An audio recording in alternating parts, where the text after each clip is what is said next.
আসসালামু আলাইকুম, কেমন আছেন সবাই? বাংলাদেশ নারী উদ্যোক্তা ফোরামে সবাইকে স্বাগত জানাচ্ছি। আমি নীলাঞ্জনা চম্পা। অ্যাড দিচ্ছি। অ্যাড কেমন জানেন? Bag, hello Kitty bag. আপনার বাচ্চা যখন এই ব্যাগটা নিয়ে ঘুরবে, ক্রেতাদের বলছি, আপনার বাচ্চা যখন এই ব্যাগটা নিয়ে আরামে ঘুরবে, মজা করবে যে আমি একটা সুন্দর ব্যাগ পেয়েছি, ঠিক ওই মুহূর্তে একজন উদ্যোক্তা বা একজন গরিব নারী তার কন্যা সন্তানটা বা তার মেয়েটা সেই গরিবের রানী বসে বসে আরামে ভাত খাবে, পেট ভরে ভাত খাবে, কারণ আপনার মেয়েটা নিয়ে ঘুরছে, কারণ আপনি এটা কিনে নিয়েছেন। যে টাকাটা দিয়েছেন সেই টাকাটা দিয়ে সেই গরিব মেয়েটা তার মা বাবা তার মুখে মেয়েটার মুখে ভাত তুলে দিতে পারছে, কারণ তার গুণ একটাই, সেটা বানাতে পারে, কিন্তু সে কিন্তু ব্যবহার করে না। করলে হয়তো সামান্য কিছু, কিন্তু টার্গেট কোনটা? কিছু একটা করে চলবে। তাই বলছি, আপনার মেয়েটা যখন এই ব্যাগটা নিয়ে ঘুরছে, ঠিক এই মুহূর্তে এই ব্যাগটা যে বানিয়েছে সে পেট ভরে ভাত খাচ্ছে।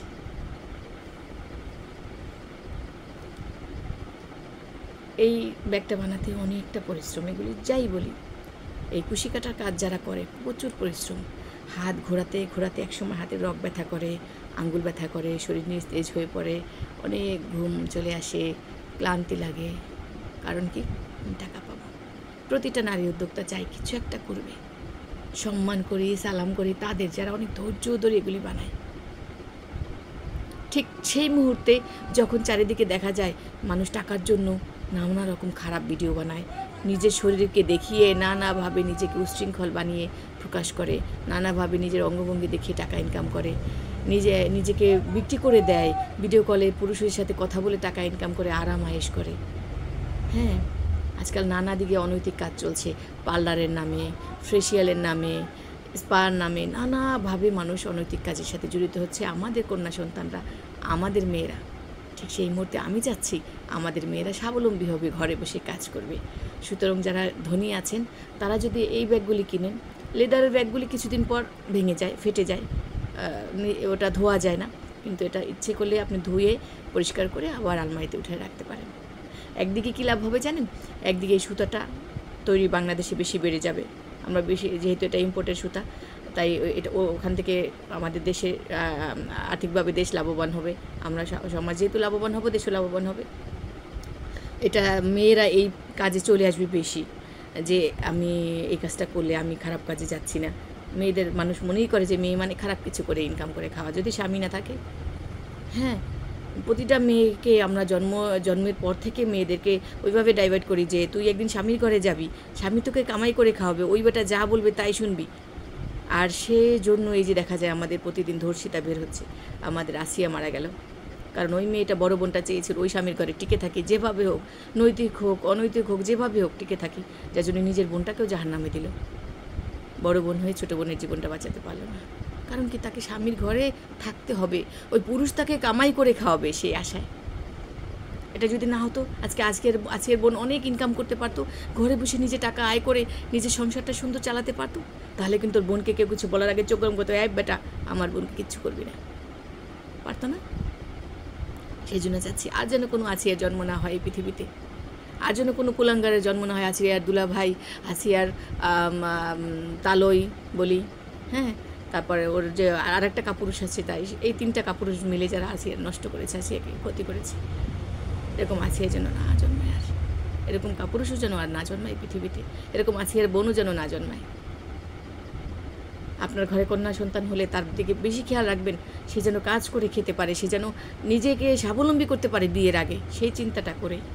সুতরাং আজকে আমি এই যে ভিডিওটা করছি, এই ব্যাগগুলি বানানোতে অনেক মেয়েদের হাত, আমরা যারা কাজ করছি মেয়েদের নিয়ে, আমরা চাই মেয়েরা ঘরে বসে কাজ করে, ঘরে বসে টাকা ইনকাম করবে। সেই মেয়েটা কোনো দিন খারাপ হবে না যার হাতে টাকা থাকবে, সেই মেয়েটা কোনো দিন বিয়ের পাগল হবে না, কারণ যে জানে তার মায়ের জীবনটা কেমন নষ্ট হয়েছে, তার মা কত কষ্ট করছে স্বামী সংসারে, শুধু টাকা ইনকাম করতে পারে না। মেয়েটা রান্নাবান্না জানে, কাজ জানে, কিন্তু ওই যে স্বামীর লাত্তি খেয়ে থাকতে হয়। যে মেয়েটা দেখে দেখে বড় হচ্ছে যে আজকে আমার মা কষ্ট করে জীবনযাপন করছে, কারণ কি? ওই যে পুরুষটা টাকা ইনকাম করে, আমি তো সেটা পারি না, আমি সেটা দেখাতে চাই, আমি নীলাঞ্জনা দেখাতে চাই। ইচ্ছে করলে একটা মেয়ে অনেক কিছু করতে পারে। স্বামী কোনো দিনও ভরসার মানুষ না, কোনো দিনও না। স্বামী একজন বন্ধু হতে পারে, একজন জীবনসঙ্গী হতে পারে, যদি নারীর সুন্দর হতে পারে এই সব বিষয়, যদি নারীর টাকা থাকে। টাকা না থাকলে ওই নারীকে কোনো দিন কেউ মূল্যায়ন করে না। পৃথিবীতে এমন কেউ তৈরি হয়নি, কোথাও তৈরি হয়নি। ওই মেয়েটা সম্পূর্ণ ভালোবাসা পাবে। সেজন্য মেয়েদেরকে বিয়ের আগেই স্বাবলম্বী হতে হবে, বিয়ের আগেই, বিয়ের পরে না। বিয়ের পরে এখন বাধ্য হয়ে হচ্ছে, কেউ চায় না। সকাল এখন 8টা বাজে, আমি এখন থাকবো, আমার বাচ্চাকে গলা জড়িয়ে শুয়ে থাকবো। আমি কেন এখানে বসে কাজ করছি? তার মানে আমার বাচ্চার সুখ বিসর্জন দিয়ে আপনার বাচ্চার সুখে চিন্তা করছি। বিনিময়ে কি টাকা দেবেন, এটা কিনবেন। তো আমার সাথে যুক্ত আছে অনেক মেয়ে, যাদের প্রতিদিনের কান্না শুনলে আপনারা বিশ্বাস করবেন না যে কতটা কষ্টের, কতটা কষ্টের। শুধু কাঁদে, আপু কিছু একটা করাও, কিছু একটা চেষ্টা করো। কোনো পুরুষের কাছে আমরা ভরসা পাই না। অনেক বড় বড় পুরুষের প্রতিষ্ঠান আছে, ওদের কাছে আমরা ভরসা পাই না, শুধু তোমার কাছে ভরসা পাই। তো আমি চাই যে আমাদের বাঙালি মেয়েরা এমন হবে যে আমাদের বাঙালি মেয়েরা আইকন হবে, যে কোনো মেয়ে যেন খারাপ পথে না যায় টাকার জন্য। আজকে সকালে 2-3টা নিউজ দেখেছি, মেয়েরা টাকার জন্য কত খারাপ কাজে যাচ্ছে, নিজেকে বিসর্জন দিচ্ছে টাকার জন্য। তোমরা কাজ করে খাবে। সুতরাং এই পণ্যগুলি যারা কিনবেন তারা দরদাম করার আগে ভাববেন যে মেয়েটা কতটা পরিশ্রম করে জিনিসটা কেনে।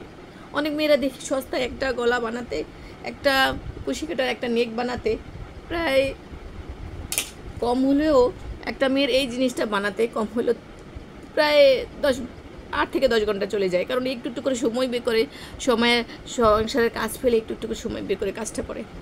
সেখানে কিছু নারীরা এই জিনিসটা কিনতে গেলে অনেক দামাদামি করে, না এটা কেন, এটা কেন, এটা কেন। অথচ পুরুষরা বানায় কী সব হাবিজাবি কাপড় দিয়ে, যে কাপড়ের ড্রেস একদিন পরা যায় না, আলমারিতে ভাঁজ করে রাখতে হয়, বা আলমারিতে থেকে যায়, ওই কাপড় জীবনেও পরতে পারে না, পরলে ছুটে যায়, বা মানে ট্রান্সপারেন্ট সব দেখা যায়। ওই সব ড্রেসগুলো তারা 10,000 20,000 টাকা দিয়ে কেনে। অথচ এই একটা ব্যাগ কিনতে গেলে তাদের মাথা খারাপ হয়ে যায়। তারা বড় বড় প্রতিষ্ঠানে গিয়ে লাখ টাকা দিয়ে যে জিনিসটা কেনে, আর আমাদের কাছে যখন আসে, মেয়েদের কাছে আসে, তখন বলে 100 টাকা 200 টাকা, তখন তাদের টাকা থাকে না। এই জন্য বলছি নারীদের উপকারে চলে আসবেন। নারীদের কাছ থেকে নারীরা পণ্য বানাবেন, তাহলে নারীরা স্বাবলম্বী হবে। কারণ আমাদের দেশের অনেক নারীর সংখ্যা অনেক বেশি। প্রতিটা নারীকে যদি আমরা স্বাবলম্বী বানাতে পারি, আর বিয়ের আগে সবাইকে সচেতন করতে পারি যে বিয়ের আগে স্বাবলম্বী হবেন, এবং আপনি স্বাবলম্বী না হওয়া পর্যন্ত আপনি কোনো সন্তান কেন ছেলে সন্তানও বানাবেন না, আপনি সন্তান জন্মই দিবেন না। বিয়ের আগে আপনি স্বাবলম্বী হবেন। আমি সরকারের কাছে আপিল করবো এটা নিয়ে।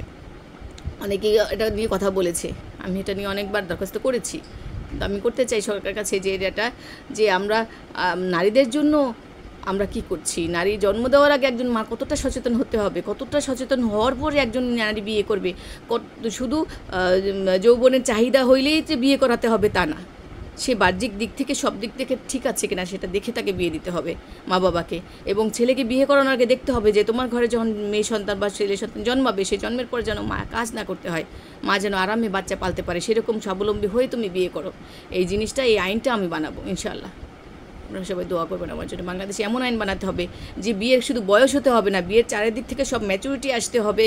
বিয়ের আগে একটা মেয়ে সংসার বুঝতে হবে, সব কিছু ধৈর্যশীল আছে কিনা, সে বাচ্চা পালার মতো যোগ্যতা আছে কিনা, চারিদিক থেকে সংসার মেনটেন করতে পারি কিনা, জ্ঞানে গুণে সব দিকে রূপে গুণে সব দিকে পারফেক্ট আছে কিনা দেখে তারপর তাকে বিয়ে দিতে হবে। বিয়ে দিয়ে শুধু কন্যা সন্তান বানাবেন, ছেলে সন্তান হাবি জাবি বানিয়ে পুরো পৃথিবী ভরে গেছে মানুষ আর মানুষ। এখানে দম নেওয়া যায় না মানুষের জন্য, কিন্তু মানুষ কেউ নাই, সব অমানুষ, সব মানুষ, এখানে কোনো মানুষ নাই। অনেক কষ্ট একজন ভালো মানুষ খুঁজে বের করা, অনেক কষ্ট একজন মানুষকে চিনতে পারা। এখানে এতটা মানে জঘন্য হয়ে গেছে পৃথিবী। তো সেখানে বলি, যদিও আমরা ভুল করে ফেলেছি জন্ম নিয়ে, যদিও আমরা ভুল করেছি বিয়ে করে, যদিও আমরা বিয়ে করে বাচ্চা বানিয়ে ভুল করে ফেলেছি, যে আমরা বাচ্চা জন্ম দেওয়ার পর এখন ভাবছি সে কী খাবে। আগে ভাবতাম, যদি আগে ভাবতাম যে বাচ্চা বানানোর পরে কী খাবে, তাহলে আমার বাচ্চাকে রেখে আজকে আমার সকাল 8টা বাজে অফিসে এসে বসে থাকতে হতো না, কাজের জন্য, টাকার জন্য। সুতরাং সবাই আগে ভাবেন, বাচ্চা হওয়ার আগে ভাবেন যে আপনার বাচ্চা হওয়ার পরে কী খাবে। আল্লাহ খাওয়াবে না, আল্লাহ বলছে তুমি কাজ করে খাওয়াবে। তো সে কাজ আপনার হাতে আছে কিনা, সেই পরিমাণ টাকা আছে কিনা, যেই পরিমাণ টাকা থাকলে আপনার বাচ্চা স্বাচ্ছন্দ্যে সচ্ছলভাবে সুন্দর করে বাঁচতে পারে পৃথিবীতে, সচ্ছলভাবে সুন্দর করে পৃথিবীতে বাঁচতে যদি না পারেন, তাহলে এই বাঁচার কোনো নাম নাই। শুধু বাঁচলেন, আলু ভর্তা খেলেন, খাইলেন, ঘুমাই গেলেন, আবার করতে করতে বুড়ো হয়ে মরে গেলেন, কিছুই করলেন না, না সমাজের জন্য, না দেশের জন্য, না নিজের জন্য। ঠিক আছে? এই বাঁচার কোনো দাম নাই। সুতরাং বাঁচেন ভালোভাবে। তো আজকে ভিডিওটা শুরু করছিলাম কী জন্য, যে মেয়েরা যখন এই জিনিসটা কিনতে যান, অনেক কাস্টমার আছে, অনেকেই একটা নিয়ে কিনতে গেলে এই যে এগুলি, সেদিন আমি 11 নম্বরে গেছি, মিরপুর 11 নম্বরে গেছি, এগুলি বলে কি ওরা যে আমরা এটা 150 টাকা করে সেল করি। 150 টাকা করে কেন হবে? এই জিনিসটা বানানোর দাম কি 150 টাকা? এই জিনিসটা বানাতে যে কতটা পরিশ্রম হয়েছে আপনারা জানেন? একটা নারী কতটুকু সময় বের করলে এই জিনিসটা সুন্দর করে বানায়।